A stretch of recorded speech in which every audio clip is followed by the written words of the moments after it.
আজ আমি বানিয়ে নেব একটা পাঁচমিশালি সবজি।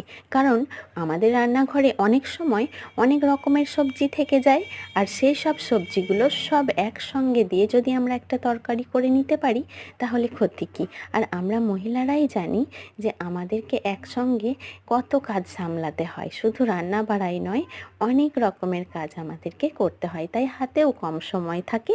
তাই এরকম একটা পাঁচমিশালি সবজি দিয়ে যদি একটা তরকারি রান্না করে ফেলতে পারি তাহলে আমাদের সুবিধাই হয়, আর সবজিগুলোরও সদ্গতি হয়। তাই এখন আমি বানিয়ে নিচ্ছি। আর তার জন্য এই সমস্ত সবজিগুলো দিয়ে কষিয়েই যে আমি খুন্তিটা দেখছি কারণ তেল ছেড়েছে কিনা। হ্যাঁ, খুন্তিটা দেখলেই আমি বুঝতে পারবো যে তেলটা ছেড়েছে, আর তেলটা ছাড়লেই পানি দিয়ে তখন আমি ঘরে মাছের মাথা ছিল দিয়ে দিলাম। এটা না দিলেও এই টমেটো দিয়ে সবজি ভীষণ